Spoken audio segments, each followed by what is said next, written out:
Nodules mammaires. Pourquoi apparaissent-ils? Avez-vous déjà senti des nodules dans vos seins? Vous êtes-vous déjà demandé pourquoi elles apparaissaient ou de quoi il s'agissait? Ne vous inquiétez pas, il s'agit très probablement d'une maladie bénigne. Le cancer du sein est l'une des maladies les plus redoutées par les femmes de tous âges. Il n'est donc pas surprenant que certaines s'alarment à la vue de bosses ou de nodules dans les seins. Cependant, dans la plupart des cas, ils sont bénins. Mais pourquoi apparaissent-ils? Nous allons tout vous expliquer dans la suite de cet article. Tout d'abord, il est important de préciser que les seins sont composés de différents types de tissus. Ainsi, nous pouvons trouver des parties glandulaires, adipeuses et conjonctives, de sorte qu'il est courant de ressentir des masses ou des bosses sans aucune altération dans le sein. Que sont les nodules mammaires? C'est un motif fréquent d'inquiétude dans les consultations gynécologiques, car la palpation d'un nodule suscite l'intrigue et l'inquiétude. Les nodules mammaires sont des lésions profondes dont la texture est différente de celle du tissu environnant et dont le diamètre est variable. De plus, cette lésion ne présente aucune modification tout au long du cycle menstruel et génère généralement une asymétrie par rapport au sein contralatéral. Parfois, les bosses peuvent être douloureuses et s'accompagner d'une sorte de sécrétion par le mamelon. Beaucoup de gens associent les grosseurs au cancer du sein. Cependant, des études ont montré que dans plus de 80% des cas, elles sont bénignes. Beaucoup d'entre elles peuvent même être générées par des changements hormonaux produits par le cycle menstruel ou pendant l'allaitement. Type de nodules mammaires. Aujourd'hui, il existe de nombreuses maladies capables de générer ce type de lésions mammaires. Cependant, pour faciliter leur étude, il est commode de les diviser en deux groupes, les bénins et les malins. Nodules bénins. Les grosseurs bénignes du sein sont celles qui présentent un faible risque de développer un cancer du sein ou qui ne sont pas indicatives d'une maladie.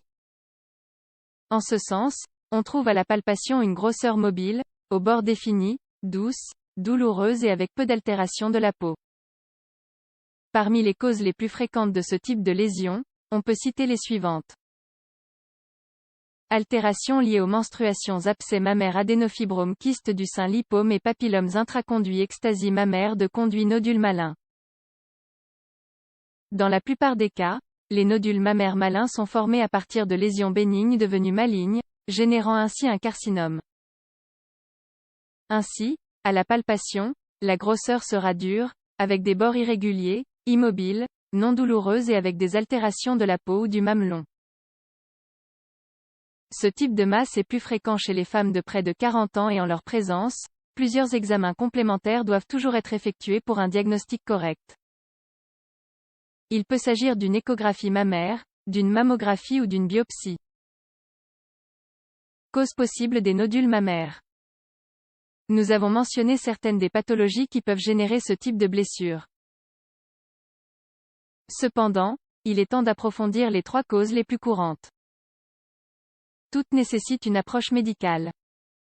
1. Abcès mammaire. Cette pathologie est fréquente chez les jeunes femmes enceintes ou qui allaitent. Les abcès mammaires apparaissent comme des masses très douloureuses avec des modifications inflammatoires locales. Ainsi, la zone peut être rouge, agrandie et chaude au toucher. La lésion est le résultat d'une infection bactérienne et commence généralement par une mastite. Lorsqu'elle n'est pas traitée par des antibiotiques, une surinfection se produit et un liquide purulent s'accumule, ce qui conduit à l'abcès. Le traitement des abcès du sein n'est pas différent de celui des abcès qui apparaissent dans d'autres parties du corps.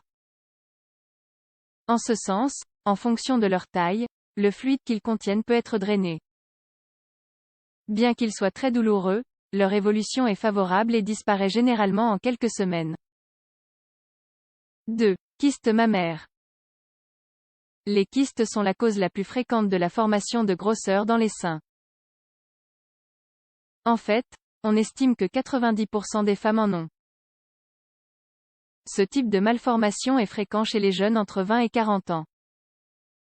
Bien que sa cause ne soit pas bien déterminée, il y aurait une influence hormonale.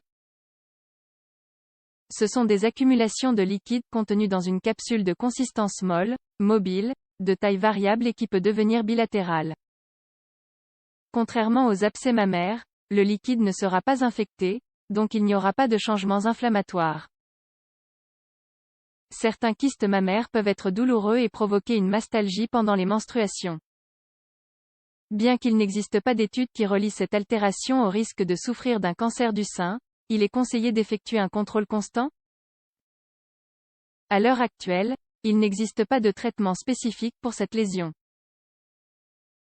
Si les kystes génèrent beaucoup de gènes ou s'ils sont de grande taille, le spécialiste peut recommander de les drainer, mais ils risquent de réapparaître.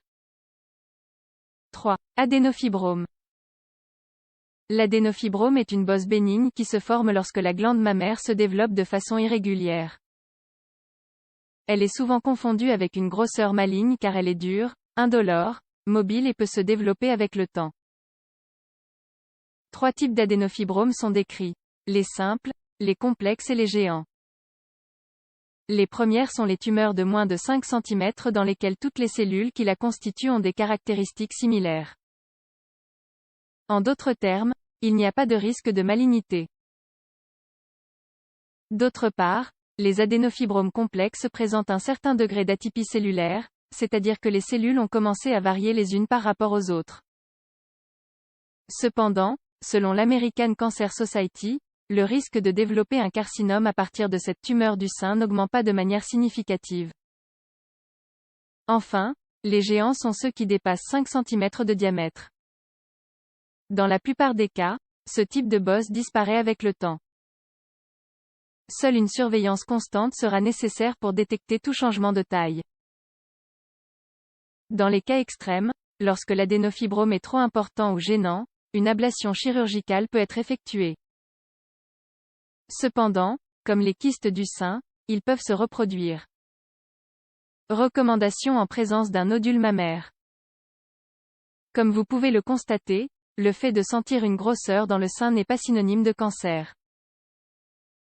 Il s'agit très probablement d'une grosseur bénigne qui ne met pas la vie en danger. Cependant, il est important de se rendre chez le médecin et de faire tous les tests appropriés pour avoir un diagnostic précis. En outre, toutes les femmes devraient procéder à un auto-examen des seins au moins une fois par mois. Ce sera le seul moyen de connaître l'anatomie des seins afin que toute anomalie puisse être détectée à temps.